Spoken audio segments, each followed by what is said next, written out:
السلام علیکم ورحمۃ اللہ وبرکاتہ۔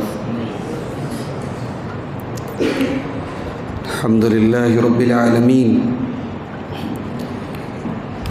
والعاقبۃ للمتقین والصلاة والسلام علی نبینا محمد وعلی آلہ واصحابہ اجمعین ومن تبعهم بإحسان إلى يوم الدين، اما بعد۔ اعوذ باللہ من الشیطان الرجیم، بسم اللہ الرحمن الرحیم۔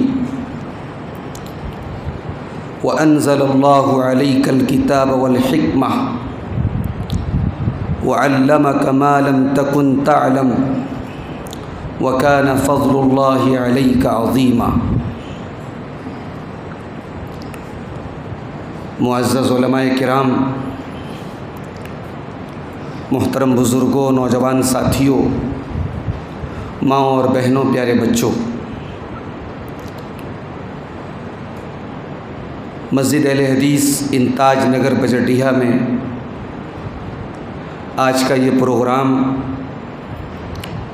بنارس کی ایک ایسی تنظیم کی طرف سے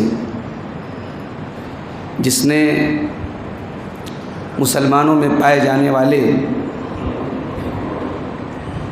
تمام مسالک کے درمیان اتحاد اور اتفاق پیدا کرنے کے لیے ایک پلیٹ فارم بنایا ہے جس کا نام ہے متحدہ علماء کونسل۔ آج اس تنظیم کی طرف سے یہ پروگرام اس مسجد میں ہو رہا ہے، اور الحمدللہ آج کے پروگرام میں جو 4 معروف مسالک ہیں مسلمانوں میں، مکاتب فکر ہیں، چاروں مسالک کے علماء کے خطابات آپ سماعت کریں گے۔ مجھے آج جو موضوع دیا گیا ہے وہ ہے اسلام میں تعلیم کی اہمیت۔ اسلام میں تعلیم کی اہمیت کا اندازہ آپ اس سے لگائیے کہ ہمارے پیارے نبی جناب محمد الرسول اللہ صلی اللہ علیہ وسلم کے اوپر قرآن کریم کی سب سے پہلی وحی جو نازل ہوئی، قرآن کی جو پہلی 5 آیتیں آپ کے اوپر اتری، ان 5 آیتوں کا تعلق تعلیم سے، علم سے۔ اقرأ بسم ربک الذی خلق، خلق الانسان من علق، اقرأ وربک الاکرم الذی علم بالقلم علم الانسان ما لم یعلم۔ یہ قرآن کی وہ پہلی 5 آیتیں ہیں جو ہمارے پیارے نبی صلی اللہ علیہ وسلم کے اوپر اتری ہیں، اور یہ 5 آیتیں ہمارے نبی کو اور پھر نبی کے ذریعے نبی کی ساری امت کو پڑھنے کی تعلیم دے۔ پڑھو، اقرا، پڑھو۔ اسی لیے اس امت کو امت اقرا بھی کہا جاتا ہے کہ اس امت کی شروعات اقرا سے ہوئی۔ لیکن ایک اور قابل غور بات ہے، آج کے دور میں تعلیم کا مقصد کیا ہے؟ کیریئر بنانا۔ تعلیم کا مقصد ہے اپنی دنیا کی زندگی کو بہتر بنانا، نوکری حاصل کرنا، مال کمانا۔ آج تعلیم پوری طریقے سے پروفیشنل ہے۔ اسلام کا تعلیم کا نظریہ کیا ہے؟ قرآن کریم کی یہ 5 آیتیں اسلام کا تعلیمی نظریہ بھی بیان کر رہی ہیں۔ اسلام ہمیں تعلیم حاصل کرنے کا حکم بھی دے رہا ہے، اور ساتھ میں اسلام ہمیں یہ حکم بھی دے رہا ہے، اقرأ بسم ربک الذی خلق، پڑھو اپنے رب کے نام سے جس نے پیدا کیا ہے۔ اقرأ بسم ربک الذی خلق، خلق الانسان من علق، جس نے انسان کو جمے ہوئے خون سے پیدا کیا ہے۔ انسان دنیا کی ڈگریاں حاصل کر لے، پڑھ لے، لکھ لے، اور اپنے خالق کو نہ پہچانے، اپنے رب کو نہ پہچانے، اپنے کریٹر کو نہ پہچانے، ایسی تعلیم کا کیا مطلب ہے؟ اس کی الماری ڈگریوں سے بھر جائے، اس کے نام کے آگے 2 لائن کے ٹائٹل لگیں، اور وہ اللہ کو چھوڑ کے غیروں کے در پہ جا کے سر جھکائے، شرک کرتا پھرے، کفر کرتا پھرے، اپنے مالک کو نہ پہچانے، اپنے رب کی توحید کو نہ پہچانے، ایسی تعلیم کا کیا مطلب ہے؟ اسلام تعلیم کی بنیاد اس کو قرار دیتا ہے کہ انسان اپنے خالق کو پہچانے۔ اسی لیے اسلام کی نظر میں عقل مند وہ نہیں ہے جس کے پاس بڑی بڑی ڈگری ہو، عقل مند وہ ہے جو اپنی زندگی کے مقصد کو پہچان لے۔ سورہ آل عمران کی وہ آیتیں دیکھیے جو اللہ کے پیارے نبی صلی اللہ علیہ وسلم تہجد میں پڑھتے ہوئے رویا کرتے تھے۔ ان فی خلق السماوات والارض واختلاف اللیل والنہار لآیات لأولی الالباب الذین یذکرون اللہ قیاما وقعودا وعلی جنوبہم ویتفکرون فی خلق السماوات والارض۔ بے شک آسمانوں اور زمین کی پیدائش میں، بے شک رات اور دن کے آنے جانے میں عقل مندوں کے لیے نشانی۔ اب عقل مند کون ہے؟ عقل مند وہ نہیں ہے بہت پڑھا لکھا ہے جس کے پاس بڑی ڈگریاں ہیں، نہیں۔ الذین یذکرون اللہ قیاما وقعودا، عقل مند تو وہ لوگ ہیں جو کھڑے ہو کر کے بھی اپنے مالک کو یاد کرتے ہیں، بیٹھ کر کے بھی اپنے مالک کو یاد کرتے ہیں، لیٹ کر کے بھی اپنے مالک کو یاد کرتے ہیں۔ اپنے رب کو یاد کرنے والا، اپنے مولا، اپنے خالق کو یاد کرنے والا وہ ہے عقل مند۔ وَيَتَفَكَّرُونَ فِي خَلْقِ السَّمَاوَاتِ وَالْأَرْضِ، اور عقل مند وہ لوگ ہیں جو آسمانوں اور زمین پہ غور کرتے ہیں۔ میں ابھی موبائل پر سرچ کر رہا تھا کہ قرآن میں یتفکرون، لعلہم یتفکرون کا لفظ کتنی جگہ ہے؟ غالباً 9 یا 10 مقام پر آیا ہے۔ قرآن ہمیں غور و فکر کی دعوت دیتا ہے۔ قرآن اندھے بہروں کی کتاب نہیں ہے، قرآن ایسے لوگوں کی کتاب نہیں ہے جو اپنے سینس کو یوز نہ کریں، جن کے اندر غور و فکر کرنے کی چھمتا نہ ہو۔ قرآن غور و فکر کی دعوت دیتا ہے۔ اسی لیے ایک مسلمان دنیا کے وہ سارے علوم حاصل کر سکتا ہے اور کرنا چاہیے جو ہمارے لیے دنیا کے اعتبار سے مفید ہیں۔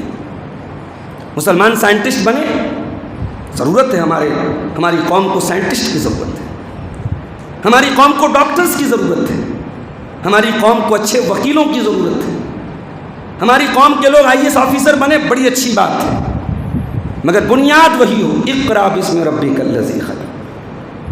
تم شوق سے کالج میں پڑھو، چرخ پہ جھولو، جائز ہے غباروں میں اڑو، چرخ پہ جھولو، بس ایک سخن بندے عاجز کا رہے یاد، اللہ کو اور اپنی حقیقت کو نہ بھول۔ یہ اکبر الہآبادی نے کہا تھا۔ تو میرے بھائیوں، اسلام تعلیم کے ساتھ ساتھ ایک ایسا نظام ہمیں دیتا ہے جس نظام میں انسان کی روح کا تزکیہ بھی ہو، تربیت بھی ہو۔ ابھی مولانا اشتیاق صاحب تقریر فرما رہے تھے، قرآن حکیم کی آیت انہوں نے پڑھی، اللہ تعالیٰ نے اپنے نبی کا ایک مشن بیان کیا۔ اللہ کے پیارے نبی دنیا میں کیوں آئے تھے؟ آپ کا مشن کیا تھا؟ فرمایا هو الذی بعث فی الامیین رسولا منہم، اللہ کی ذات وہ ہے جس نے اپنے آخری نبی کو امی لوگوں میں، ان پڑھ لوگوں میں بھیجا۔ قرآن کسی ایسی سوسائٹی میں نہیں اترا جب بڑے پڑھے لکھے لوگ تھے، قرآن ان پڑھ لوگوں کے بیچ میں نازل ہوا۔ لیکن قرآن کے مضامین، قرآن کی آیتیں آج قرآن کو نازل ہوئے 1450 برس ہو گئے، کوئی یہ نہیں کہہ سکتا کہ قرآن اپ ٹو ڈیٹ نہیں ہے، یا قرآن کو کسی اپ گریڈیشن کی نعوذ باللہ ضرورت ہے۔ قرآن کل بھی اپ ٹو ڈیٹ تھا، آج بھی اپ ٹو ڈیٹ ہے، تا قیامت اپ ٹو ڈیٹ رہے۔ قرآن اترا ہے ان پڑھ لوگوں کے بیچ میں، مگر قرآن کی باتیں، قرآن کے مضامین، قرآن کی آیتیں آج بھی ایسا لگتا ہے کہ آج کے ماحول کے لیے بھی پوری طریقے سے وہ اپلائی ہوتی ہیں، لاگو ہوتی ہیں۔ تو اللہ نے اپنے نبی کو امی لوگوں میں بھیجا۔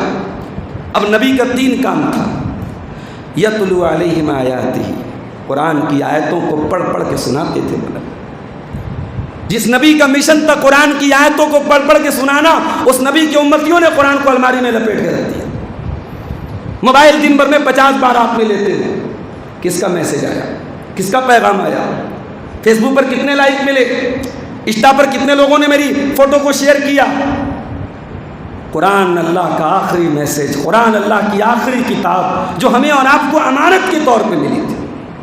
یہ قرآن کوئی ہماری کتاب نہیں ہے میرے بھائی. ہدی للناس، پوری مانوتا کے لیے، پوری انسانیت کے لیے، پوری ہیومینٹی کے لیے ہدایت بن کے آئی ہے کتاب. ہم نے اس کو نہ خود پڑھا نہ دوسروں کو پڑھایا. یہ موب لنچنگ کے واقعات، یہ نفرت کے واقعات، یہ ملک بھر میں زہریلے بیانات، یہ اس بات کی دلیل ہیں کہ ہم نے قرآن کی تعلیم کو عام نہیں کیا میرے بھائی. نہ ہم نے خود قرآن کو پڑھا نہ دوسروں کو قرآن پڑھایا. میرے نبی کا مشن تھا یتلو علیہم آیاتہ، وہ قرآن کو پڑھ پڑھ کے سناتے تھے. پھر فرمایا وَيُزَكِّيهِمْ، اور وہ نبی لوگوں کا تزکیہ کرنے کے لیے، لوگوں کو گندگیوں سے پاک کرنے کے لیے، لوگوں کے باطن کو پاک کرنے کے لیے، لوگوں کی روح کو پاک کرنے کے لیے آئے تھے. وَيُعَلِّمُهُمُ الْكِتَابَ وَالْحِكْمَةَ، اور وہ نبی تم کو کتاب اور حکمت کی تعلیم دینے آئے تھے. تعلیم نبیوں کا مشن ہے، تعلیم ہمارے پیارے نبی صلی اللہ علیہ وسلم کا مشن ہے. اور آگے بڑھیے میرے بھائیوں، قرآن کریم کے پہلے پارے میں اللہ تعالیٰ نے حضرت آدم کا واقعہ بیان کیا. جب اللہ تعالیٰ نے حضرت آدم علیہ السلام کو پیدا کرنے کا ارادہ فرمایا تو فرشتوں سے اللہ نے کہا وَإِذْ قَالَ رَبُّكَ لِلْمَلَائِكَةِ إِنِّي جَاعِلٌ فِي الْأَرْضِ خَلِيفَةً. فرشتوں سے کہا میں زمین میں خلیفہ بنانے والا ہوں. جنات کے بعد آنے والی ایک قوم، ایک نسل انسان کو بنانے والا ہوں، آدم کو بنانے والا ہوں. فرشتوں نے کہا أَتَجْعَلُ فِيهَا مَنْ يُفْسِدُ فِيهَا، اے اللہ کیا تو زمین میں ایسی مخلوق کو پیدا کرے گا جو زمین میں فساد مچائے گی، خون خرابہ کرے گی؟ تو اللہ تعالیٰ نے کہا کہ میں وہ جانتا ہوں جو تم نہیں جانتے. اب حضرت آدم کی فضیلت اللہ تعالیٰ نے فرشتوں کے سامنے کیسے بیان کی؟ وَعَلَّمَ آدَمَ الْأَسْمَاءَ كُلَّهَا ثُمَّ عَرَضَهُمْ عَلَى الْمَلَائِكَةِ فَقَالَ أَنْبِئُونِي بِأَسْمَاءِ هَؤُلَاءِ إِن كُنتُمْ صَادِقِينَ. تمام چیزوں کے نام سکھائے اللہ تعالیٰ نے حضرت آدم، اور فرشتوں سے کہا کہ یہ نام ذرا تم بتا دو. فرشتوں نے کہا کہ نہیں. قالوا سبحانك لا علم لنا الا ما علمتنا انك انت العليم الحكيم. فرشتوں نے کہا کہ اے اللہ تو پاک ہے، ہم تو اتنا ہی جانتے جتنا تو نے ہم کو سکھایا. جن چیزوں کا نام تو ہم سے پوچھ رہا ہم نہیں جانتے. اب اللہ نے آدم سے کہا یا آدم انبئہم باسمائہم، اے آدم ان چیزوں کے نام ان کو بتا دو. تو آدم علیہ السلام کی فضیلت بیان کرنے کے لیے اللہ تبارک و تعالیٰ نے علم کو ذریعہ بنایا ہے. آج بھی دنیا کی کوئی قوم اگر دوسری قوموں سے ممتاز ہونا چاہتی ہے، ترقی حاصل کرنا چاہتی ہے، تعلیم کے بغیر ترقی حاصل نہیں کر سکتی. آج میرے بھائیوں اس ملک میں ہم کہاں چلے گئے؟ الیکشن میں ہماری ڈیوٹی لگی تھی، غیر مسلم علاقے میں ہمارا پولنگ بوتھ تھا، وہاں اکثریت ہمیں پڑھے لکھے لوگوں کی نظر آ رہی تھی. اور ہمارے یہاں مدرسے میں جب بچوں کے گارجین کی تعلیمی لیاقت جب نوٹ ہونے لگی، ایک مرتبہ فارم آیا تو صاحب اکثر گارجین کیا ہیں؟ انگوٹھا چھاپتے ہیں. یہ ہماری قوم کا حال ہے. ہم نہ دین کی تعلیم میں آگے ہیں نہ دنیا کی تعلیم میں آگے. اسی ملک میں برسوں سینکڑوں سال مسلمانوں کی حکومت رہی، اور ایسا نہیں ہے اس دور میں مسلمانوں کی تعلیم کا معیار بہت بلند تھا. شاہ جہاں کے دور میں نواب سعد اللہ خان جو ایک عالم دین تھے، پورے بر صغیر کے وزیر اعظم تھے. پورے شاہ جہاں کے دور میں ایک عالم دین پورے بر صغیر کا وزیر اعظم تھا. ابن بطوطہ جو بہت بڑا ٹورسٹ تھا، بہت بڑا سیاح تھا، جب ہندوستان کی سیر کرنے وہ آیا، اس نے کہا کہ محمد بن تغلق کے دربار میں بیٹھا، میں نے دیکھا کہ محمد بن تغلق کھانا نہیں کھاتا تھا جب تک اس کے دسترخوان پہ 400 علماء نہیں بیٹھ جاتے تھے. کھانا کھانے کے پہلے 400 علماء کو بٹھاتا تھا، ان کے ساتھ مسائل ڈسکس ہوتے تھے، گفتگو ہوتی تھی، علمی بحثیں ہوتی تھی، اس کے بعد دسترخوان لگتا تھا. 400 علماء اور فقہا کے ساتھ بیٹھ کر کے اس ملک کا ایک مسلمان بادشاہ کھانا کھاتا تھا. آج وہ قوم کہاں چلی گئی میرے بھائی؟ ہم تعلیم میں کہاں چلے گئے؟ ہمارے نبی صلی اللہ علیہ وسلم نے جنگ بدر کے قیدیوں کو اس شرط پر چھوڑا کہ جنہیں لکھنا آتا ہے وہ ان لوگوں کو لکھنا سکھا دے جن کو لکھنا نہیں آتا۔ یہ ہے تعلیم کی اہمیت ہمارے دین کے اندر۔ اللہ کے پیارے نبی مسجد نبوی میں ایک چبوترا تھا، اس پر آپ کا مدرسہ چلتا تھا۔ یہ وہ مدرسہ تھا، یہ وہ درسگاہ تھی جس کے ٹیچر، جس کے فاؤنڈر، جس کے ذمہ دار، جس کے مینیجر محمد الرسول اللہ صلی اللہ علیہ وسلم تھے۔ اس مدرسے میں پڑھنے والے طلبہ کون تھے؟ اصحاب صفہ، مدینہ کے وہ غریب صحابہ، وہ مسکین صحابہ جن کے پاس ڈھنگ کے پہننے کو کپڑے نہیں تھے، جن کے پاس پیٹ بھر کے کھانا نہیں تھا، وہ بھوکے پیاسے رہتے تھے، آدھا کپڑا پہن کر کے ایک چادر میں پورے جسم کو ڈھانپ کر کے وہ گزارا کرنے والے لوگ یہ نبی کی درسگاہ کے اسٹوڈنٹ تھے۔ آج ہمارے یہاں بعض مدرسوں کے بچوں کے کپڑوں کو دیکھ کر کے لوگ ان کو بڑی حقارت کی نظر سے دیکھتے ہیں۔ کوئی مدرسے کے بچوں کو اگر کوئی جاگیر کا کھانا دیتا ہے تو لوگ سمجھتے ہیں کہ صاحب یہ تو ہم ان کو بھیک دے رہے ہیں، نعوذ باللہ۔ ان مدرسوں کے بچوں کو آج بڑے لوگ حقارت کی نظر سے دیکھتے ہیں۔ دین سیکھنے والا نبی کی نظر میں کیا ویلیو رکھتا ہے میرے بھائی؟ اللہ کے نبی کے یہ طلبہ، یہ شاگرد، نبی کے یہ اسٹوڈنٹ نبی کی نظر میں کیا مقام رکھتے تھے؟ سیدہ فاطمہ الزہرا رضی اللہ تعالیٰ عنہ ایک مرتبہ اللہ کے نبی کے پاس آئیں۔ ان کو معلوم ہوا کہ آپ کے پاس کچھ غلام آئے ہیں، کچھ لونڈیاں آئی ہیں۔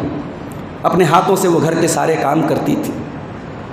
ان کو بھی ضرورت پڑی کہ مجھے بھی کوئی غلام مل جائے، میرے گھر میں بھی کوئی کام کرنے والا آ جائے، کوئی سہارا مجھ کو مل جائے۔ حضرت فاطمہ کی ملاقات نہیں ہوئی اللہ کے رسول سے۔ انہوں نے اپنا پیغام حضرت عائشہ رضی اللہ تعالیٰ عنہ کو دے دیا کہ میرے والد محترم کو میرا یہ پیغام سنا دیجیے کہ مجھے ایک غلام یا لونڈی کی ضرورت ہے۔ صحیح بخاری کی روایت ہے، اللہ کے پیارے نبی صلی اللہ علیہ وسلم کو جب معلوم ہوا کہ میری بیٹی آئی تھی، آپ اپنی بیٹی کے گھر پہنچے اور آپ نے جو گفتگو کی ہے اپنی بیٹی سے، اللہ اکبر، اس گفتگو کو آج پڑھو جب حدیث میں تو رونگٹے کھڑے ہو جاتے ہیں۔ آپ نے کہا تھا کہ اے میری بیٹی فاطمہ، میرے اصحاب صفہ، میرے وہ شاگرد، میرے دین سیکھنے والے وہ طلبہ، ان کے لیے کھانے کا انتظام نہیں ہے، ان کے لیے گزران کا انتظام نہیں ہے، ان کی گزر بسر کا انتظام نہیں، ان کی ضرورت پوری کیے بغیر میں تم کو غلام نہیں دے سکتا۔ اللہ اکبر۔ یہ میرے نبی کی نظر میں تعلیم کی اہمیت ہے، میرے نبی کی نظر میں طلبہ کی اہمیت ہے، میرے نبی کی نظر میں ایک تعلیمی ادارے کی اہمیت ہے کہ آپ نے اپنی بیٹی کو غلام دینے سے انکار کر دیا۔ کہا کہ نہیں، جب تک ان غریب صحابہ کرام کی ضرورتیں پوری نہیں ہو جاتی، اے میری بچی میں تجھے غلام نہیں دے سکتا۔ میرے عزیزو، آج اس قوم کا یہ حال ہے کہ تعلیم میں اس قدر پیچھے ہے۔ اور آپ دیکھیے آج تعلیم کے معاملے میں جو حکومت کے سروے آ رہے ہیں، جو رپورٹیں آ رہی ہیں، جو حکومت کے کمیشن بٹھائے جاتے ہیں، ان کی رپورٹ ہے کہ صاحب ہندوستان میں سب سے خراب حالت اگر تعلیم کے میدان میں ہے تو مسلمانوں کی۔ جین کمیونٹی اس ملک میں بہت کم ہے، لیکن ان کا تعلیمی تناسب کیا ہے؟ 97%۔ جین کمیونٹی کے لوگ 97% پڑھے لکھے لوگ۔ ہماری قوم جہالت کے اندھیرے میں ڈوبی ہے میرے بھائیوں۔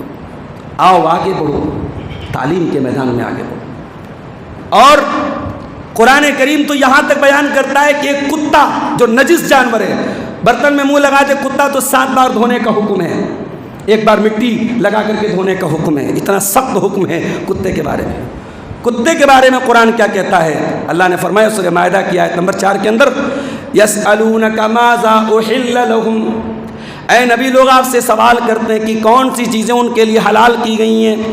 قل احل لکم الطیبات، اے نبی آپ بتا دیجئے کہ پاک چیزیں تمہارے لیے حلال کی گئی ہیں۔ وما علمتم من الجوارح مکلبین تعلمونہن مما علمکم اللہ، شکاری جانوروں کے ذریعے جن جانوروں کو تم نے ٹرینڈ کیا ہے، جن کو سکھایا ہے اور جن پر اللہ کا نام لے کے تم نے شکار کرنے کے لیے چھوڑا ہے، ان شکاری جانوروں کا شکار تم کھا سکتے ہو۔ شکاری جانوروں میں کتا بھی شامل ہے۔ اس کتے کو اگر آپ نے ٹرینڈ کیا ہے، تعلیم دی ہے شکار کرنے کی اور بسم اللہ پڑھ کے چھوڑا ہے، اس کا شکار کیا ہوا جانور، اس کی کنڈیشن سے شرطیں ہیں، مگر قرآن کریم کی یہ آیت بتا رہی ہے کہ کتا جیسا نجس جانور بھی جو ہے تعلیم کی بدولت، علم کی بدولت اس کی ویلو اس کو یہ حاصل ہے کہ اس کا شکار حلال ہو جاتا ہے میرے بھائی۔ آج ہمارے یہاں حیثیت جو ہے وہ لوگ کہتے ہیں زور سے جنگ پیسے سے رنگ، انسان کی حیثیت جو ہے مال سے ہوتی ہے۔ علامہ ابن قیم رحمۃ اللہ علیہ نے مال اور علم کے درمیان ایک کمپیریزن کیا ہے کہ مال افضل ہے کہ علم افضل ہے۔ انہوں نے 29 چیزیں ذکر کی ہیں اور ثابت کیا ہے کہ علم افضل ہے۔ میں 29 چیزوں کو آپ کے سامنے نہیں بیان کروں گا، چند چیزیں آپ کے سامنے بیان کر دیتا ہوں۔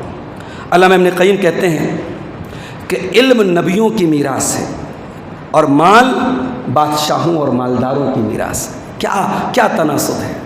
علم حاصل کرنے والا نبیوں کی میراث پا رہا ہے اور مال تو مالداروں اور بادشاہوں کی میراث ہے، دونوں میں کوئی مقابلہ نہیں ہے۔ اسی طریقے سے علم جو حاصل کرتا ہے تو علم والا علم اپنے عالم کی حفاظت کرتا ہے۔ علم جو انسان حاصل کرتا ہے تو علم والے کی حفاظت اس کا علم کرتا ہے، جبکہ مال والا اپنے مال کی حفاظت کرتا ہے۔ مال کی حفاظت ہمیں کرنا پڑتا ہے اور علم ہماری حفاظت کرتا ہے، یہ فرق ہے۔ اور آگے کہتے ہیں کہ مال خرچ کرنے سے ختم ہو جاتا ہے، علم جتنا خرچ کرو گے، جتنا بیان کرو گے، جتنا اس کو پھیلاؤ گے، اتنا اور بڑھے گا اور اس میں اضافہ ہوگا۔ اسی طریقے سے مال والا جب مر جاتا ہے اس کا مال فوراً رشتہ توڑ دیتا ہے، جیسے ہی انسان مر گیا مال دوسروں کا ہو گیا، لیکن علم جو ہے وہ قبر میں بھی اس کے ساتھ جاتا ہے۔ قبر کے سوال و جواب میں یہ علم آپ کے کام آئے گا، کل قیامت کے دن میدان محشر میں یہ علم آپ کے کام آئے گا، کل جنت اور جہنم کا فیصلہ ہوگا وہاں یہ علم آپ کے کام آئے گا۔ تو مال تو مرتے ہی کام ہاتھ ساتھ چھوڑ دیتا ہے، لیکن علم جو ہے مرنے کے بعد بھی کام دیتا ہے۔ اسی طریقے سے علم یہ فیصلہ کرتا ہے مال کے بارے میں، علم بتاتا ہے یہ مال حلال ہے، یہ حرام ہے، یہ سود ہے، یہ بیاج ہے۔ علم مال کا فیصلہ کرتا ہے، مال علم کا فیصلہ نہیں کر سکتا۔ علم حاکم ہے، مال محکوم ہے۔ اسی طریقے سے ابن قیم رحمہ اللہ کہتے ہیں کہ مال مومن کو، کافر کو، نیک کو، برے کو، سب کو حاصل ہوتا ہے، لیکن علم دین سب کو حاصل نہیں ہو سکتا۔ علم دین ایک نیک انسان کو اور ایک متقی کو، ایک مومن کو ہی حاصل ہوگا۔ اسی طریقے سے عالم کی ضرورت بادشاہوں کو بھی پڑتی ہے، عالم کی ضرورت بڑے بڑے لوگوں کو بھی پڑتی ہے، اور مال والے کی ضرورت غریبوں کو پڑتی ہے۔ بھائی دو مال والے ہیں، آلریڈی ایک کے پاس مال ہے تو دوسرے کی کیوں ضرورت پڑے گی؟ لیکن عالم کی ضرورت، علم والے کی ضرورت سب کو پڑے گی۔ بہرحال یہ علم اور مال کے درمیان بڑا خوبصورت کمپیریزن ہے، پورا ایک ٹاپک ہے، علامہ ابن قیم نے بڑی تفصیل سے اس کے اوپر روشنی ڈالی ہے۔ تو میرے عزیزوں، میرے بھائیوں، آج تعلیم کے معاملے میں اور خاص طور سے علم دین کی اگر ہم بات کریں، مجھے جو موضوع دیا گیا اس میں تعلیم کے ساتھ تربیت کا بھی ایک لفظ ہے۔ آج ہمارے یہاں تعلیم پر تو کام الحمدللہ شروع ہو گیا، تربیت پر کام کرنے کی ضرورت ہے۔ ہماری قوم کی بچیاں آج آئی پی مال اور جی ایچ پی مال اور بڑی بڑی تفریح گاؤں میں مجھے نوجوان جب بتاتے ہیں کہ غیر مسلم لڑکوں کے ساتھ رنگرلیاں مناتے ہوئے جب نظر آتی ہیں تو واللہ یہ نظریں شرم سے جھک جاتی ہیں۔ ان کے باپ کہاں چلے گئے؟ ان لڑکیوں کے بھائی کہاں چلے گئے؟ ان لڑکیوں کے گارجین کہاں چلے گئے؟ کیا پانچوں ٹائم کی نماز پڑھنے والا اور چہرے پر شرعی داڑھی رکھنے والا اور ماتھے کو سجدے کے نشان سے سجانے والا کیا یہ بھول گیا کہ اس اپنی بچی کو اسکول اور کالج میں پڑھا تو رہا ہے، اس کو تربیت کیا دے رہا ہے؟ میرے بھائیوں، کسی بھی قوم کے اخلاق اور کردار کو سنوارنے میں اس کے گارجین کا، اس کے مربی کا بڑا ہاتھ ہوتا ہے۔ کسی قوم کی بیٹیاں اگر بے پردہ ہوتی ہیں، بے حیا ہوتی ہیں، بے غیرت ہوتی ہیں تو اس گھر کے گارجین کی کہیں نہ کہیں کمی ہے، پانی کہیں نہ کہیں مر رہا ہے۔ قرآن کریم میں اللہ تعالیٰ نے حضرت عیسیٰ علیہ السلام کی پیدائش کا ذکر کیا۔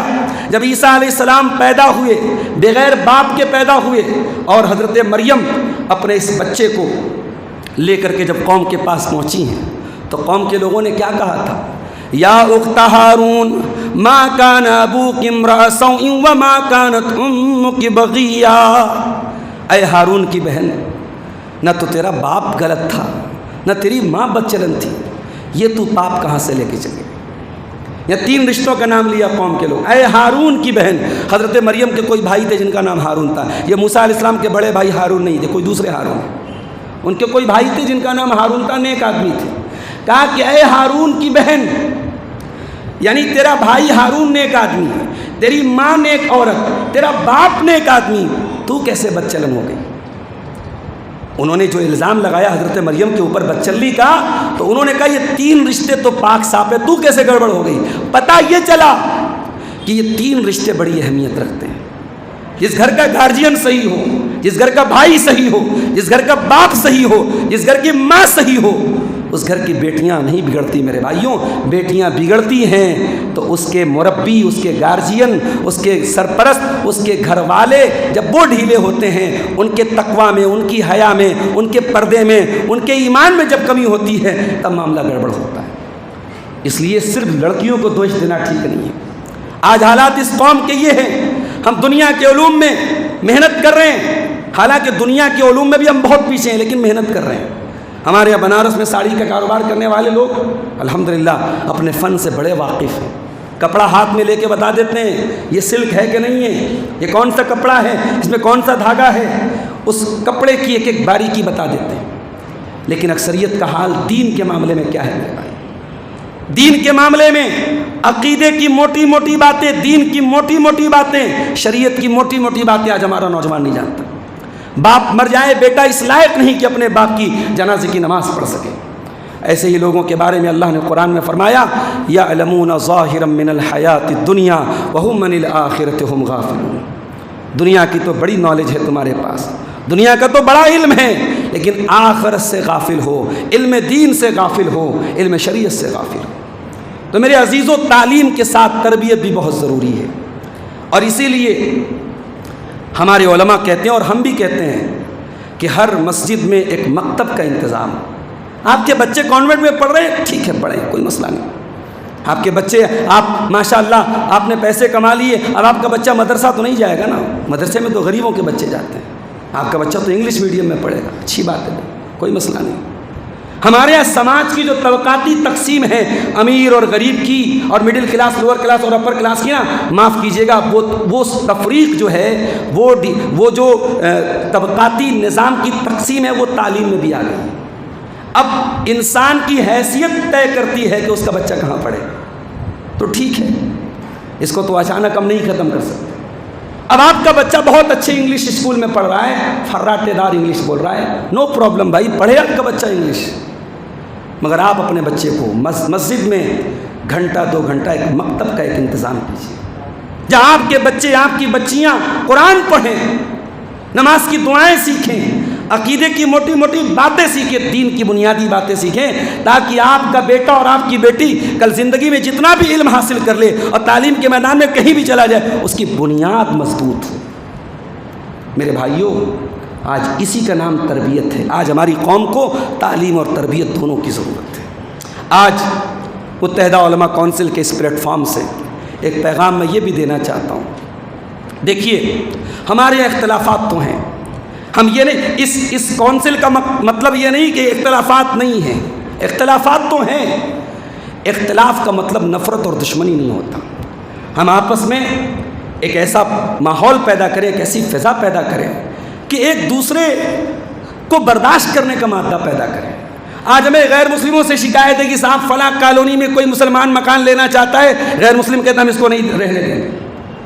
ہمیں شکایت ہے نا، آج ہمارے پاس خبریں آتی ہیں کہ بمبئی کے فلاں علاقے میں قربانی کرنے نہیں دیا مسلمان کو، تو بھائی یہی کام تو اپنے دوسرے مسلمان بھائی کے ساتھ ہم کر رہے ہیں۔ آج ایک مسلک کا مسلمان دوسرے مسلک کے مسلمان کو برداشت کرنے کو تیار نہیں۔ آج کتنے واقعات ہوئے، ایک مسلک کے لوگوں کی جہاں اکثریت ہے، دوسرے مسلک کے چند لوگ وہاں آئے، اگر انہوں نے مسجد قائم کرنی چاہیے، اٹیک کیا گیا، مسجد توڑی تک گئی ہے، واقعات شاہد ہے میرے بھائی۔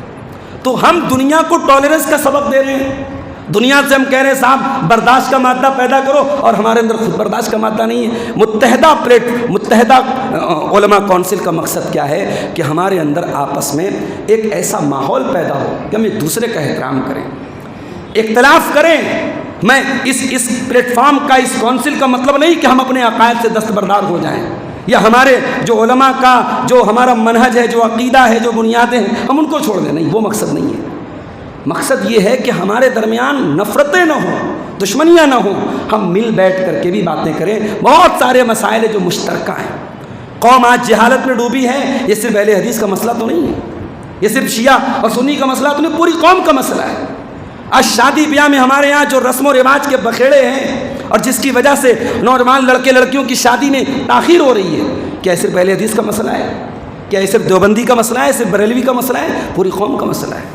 جو اس طریقے کے میوچول مسائل ہیں، جو مشترکہ مسائل ہیں، اس کو حل کرنے کے لیے یہ کونسل بنی ہے، اور آج الحمدللہ اس مسجد میں شروعات ہو رہی ہے، اور اس طریقے کے پروگرام جس میں سارے مسلک کے علماء کی نمائندگی ہوگی اور بھی مساجد پر ہوں گی، اور انشاءاللہ ہمیں پوری امید ہے کہ بنارس سے نکلا ہوا محبت کا یہ پیغام پورے ہندوستان میں نہیں پوری دنیا میں انشاءاللہ پھیلے گا۔ ہم دعا کرتے ہیں اللہ تعالیٰ سے، اللہ تعالیٰ ہمیں اپنے بچوں کو دینی تعلیم، دنیاوی تعلیم، دونوں قسم کی تعلیم کو دلانے کی توفیق عطا فرمائے۔ تعلیم اور تربیت دونوں پہلوؤں کو اللہ تعالیٰ ہمیں سنبھالنے کی اور نبھانے کی توفیق عطا فرمائے۔ اللہ تعالیٰ ہمیں کہنے سننے سے زیادہ عمل کی توفیق عطا فرمائے۔ آمین۔ وآخر دعوانا الحمدللہ رب العالمین۔ السلام علیکم ورحمۃ اللہ وبرکاتہ۔